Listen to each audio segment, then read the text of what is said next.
This is section 1.2, and we're going to talk about polynomials. So our goals for the section would be to define what a polynomial is. We want to establish some rules of exponents. We want to understand how to combine like terms, and then we will expand some polynomial expressions and apply polynomial expressions.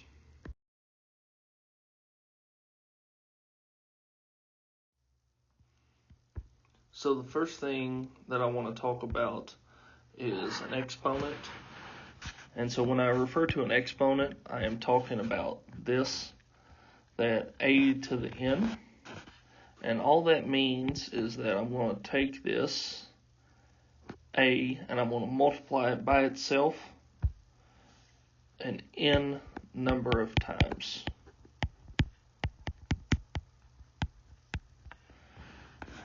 So for an example, say that I had 6 to the 4th power.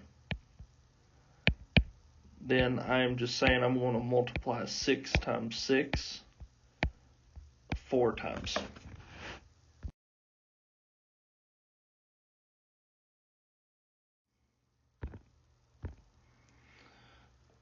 So for an example here, 4 to the 6th power is the same thing as saying 4 times 4 times 4 times 4 times 4.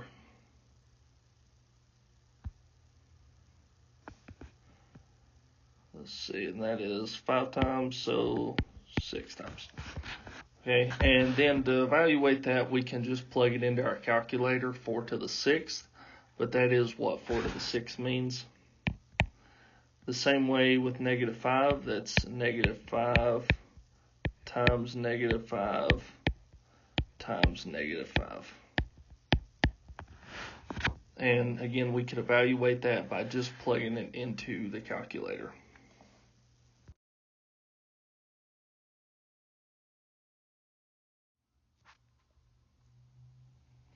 So we have exponent rules, and exponent rules only apply if we are using the same base. The base being what is being raised to the power. So in this instance, it would be a. And then the power is m or n, whatever is in the exponent position we call the power. So when we have a product or we multiply, then with the powers, all we want to do is add those powers together. So a to the m plus n. Now, if we are raising a power to the power, like in the second example, so we have a power raised to the power, then we want to multiply those. And then anything that is not 0 would be equal to 1 when it is raised to the 0 power. So anything not 0 that's raised to the 0 power would just become 1.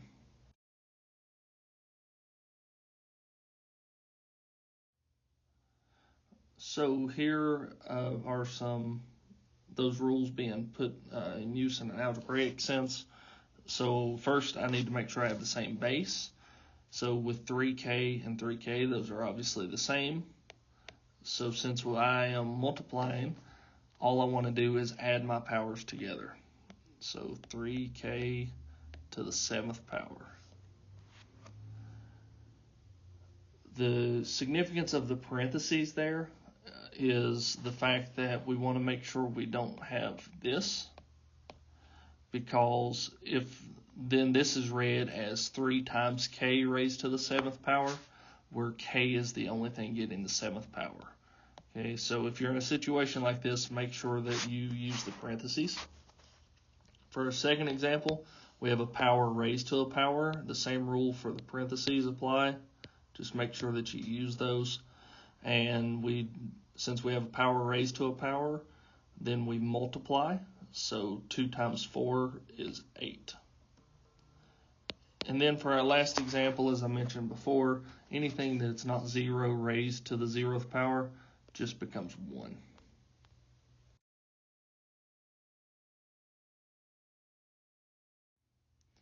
Now, what we really want to talk about for this section are polynomials, and you have dealt with polynomials your entire life. You may have not realized it, but since the basis of your algebra in your academic career. So, polynomial is an algebraic expression such as 2x to the fourth plus 3x squared plus 5x plus 1. It does not have to have that many terms, or it could be more terms, but even things like x plus 1 or just the number 8, those are polynomial expressions. So polynomials can consist of variables, so variables being the letter, or usually it would be x. Can also have powers, so these things here. Even though that there is not power written in the 5x, it's understood that it is just 1. It also can have constants, so constants being like 1. So a constant is a number that is not attached to a variable. And then coefficients, and coefficients are what are attached to the variables, so those are called coefficients. Each of these things individually are referred to as terms. So 2x to the fourth is a term, 3x squared is a term, 5x is a term, and then 1 is also a term. And we can have any combination of these things that can be made up to use terms, and then terms, when we write all the terms together, then those become polynomials.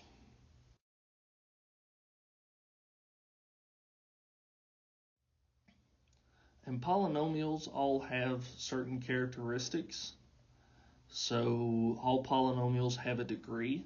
So just to stay consistent with what we just used, let's say 2x to the fourth plus 3x squared plus 5x plus 1. So let's use the example that we just saw.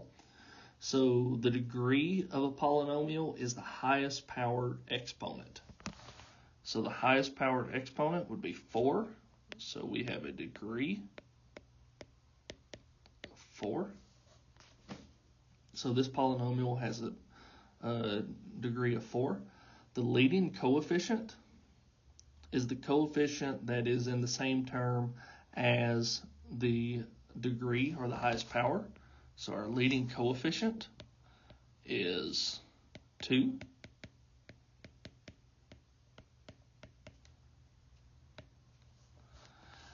And then the constant term is just the constant value, and the constant term for this one would be 1. So constant is 1.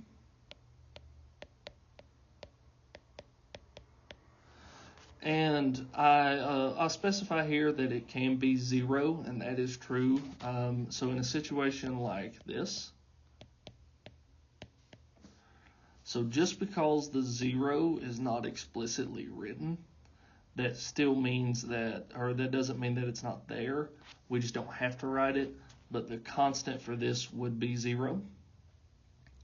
And also, the degree is still 4 for this polynomial at the bottom right here, but the leading coefficient, even though it's not written there, technically that is just 1 times x. So we have a degree of 4, a leading coefficient of 1, and a constant of 0.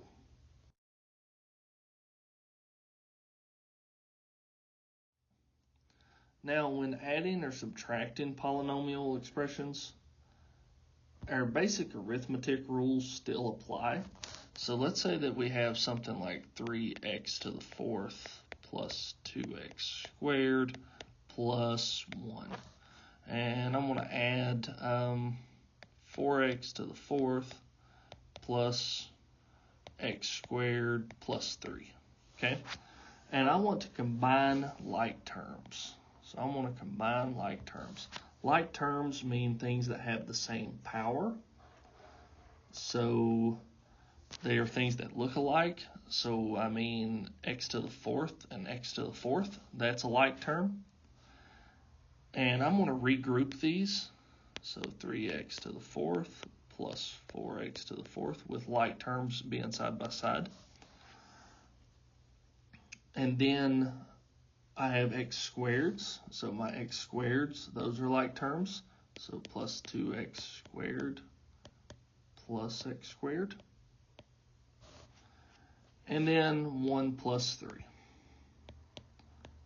Okay, so all I've done here is I've regrouped everything so it is beside of whatever has like terms with it.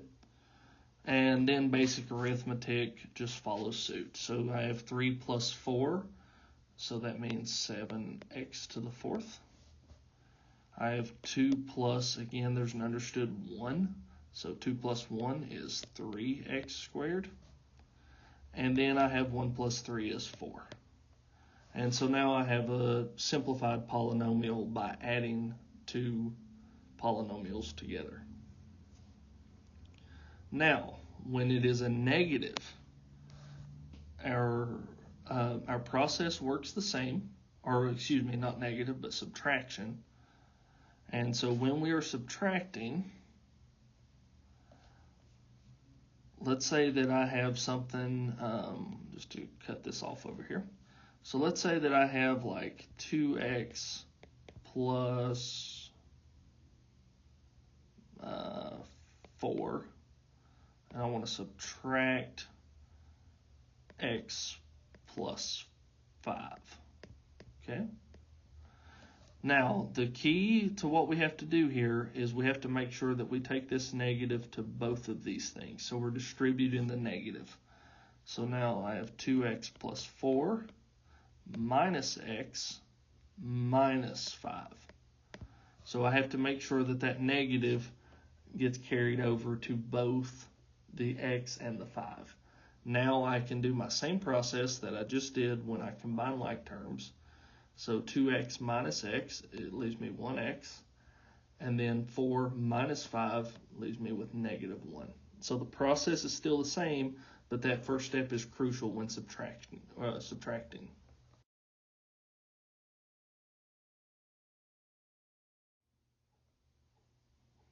So now let's talk about the FOIL method. The FOIL method is something that you have discussed before, I'm sure, in your academic career.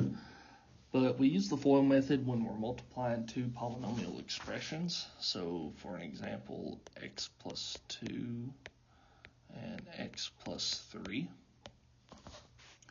So to follow the FOIL method, I would first multiply my first terms. So I have x times x, which we know from exponent rules are x squared. And then I have my outer, so x times 3, which is 3x. My inner, 2x, so plus 2x. And then my last, 2 times 3, which is 6. Now I have a polynomial expression with like terms in the middle there, so I can just add those together. So I have x squared plus 5x plus 6. And so given that, the FOIL method, basically what you're doing is the distributive property twice. So I took the first x and I distributed it to both the second x and the 3. And then I did the same with the 2 times x and 2 times 3. And so I did the distributive property twice and then just simplified.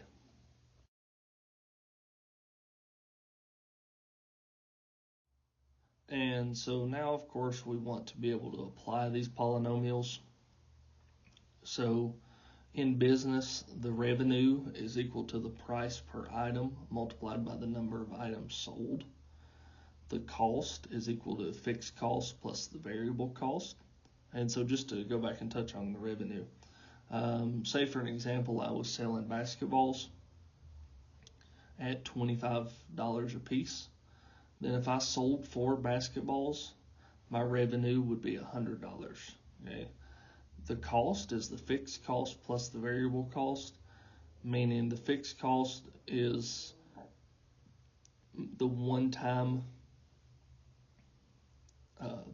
payment or the one-time purchase. So, maybe I had to rent the space that I was using to sell the basketballs. Maybe, or maybe if we're buying a coffee maker to sell coffee, right? That's the fixed cost. The variable cost would be if I were having to buy the basketballs to sell them, or maybe I was paying an employee commission, and then the profit is just equal to the revenue minus the cost.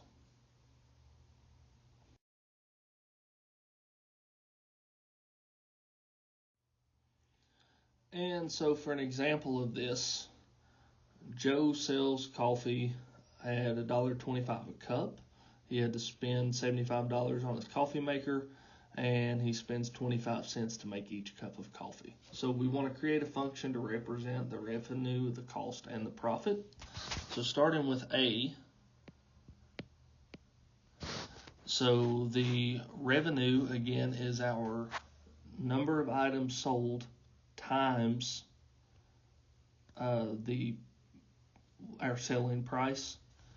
So for this example, our revenue, and I'll just say R, is equal to the the cost that or the price that we're selling, and which is $1.25. But we don't know how many cups of coffee we might sell, so let's just call it X. Now for B, the cost function, let's just call it C. Function C is the fixed cost of $75 plus our variable cost. So it costs us 25 cents for each cup of coffee that we make, whether we're paying for cups or we're paying for the coffee itself, whatever that case is. So let's say we have 25 cents per cup, and we don't have any cups we're going to sell, so let's just say X. Then our profit is equal to our revenue minus our cost, which would be 1.25x minus 75. I'm going to put a parenthesis in there. 0.25x. Okay, so that being said, I now have a polynomial, but I have a polynomial with subtraction, so I want to make sure that my negative gets distributed to both of these. So I have minus 75 minus 0.25x. So now I have a polynomial with some like terms, and I combine those like terms. So since we're talking about money, I'll do the 1.00, because 1.25 minus 0.25 is 1, but since it's money, 1.00 x minus 75. And this would be our expected profit. So after we sell 75 cups of coffee, then we would start making money. But up until then, we would be in the negative, which would mean that we hadn't made money yet. And this concludes our section 1.2 notes. So if you have any questions, please feel free to email me, and have a great rest of your day.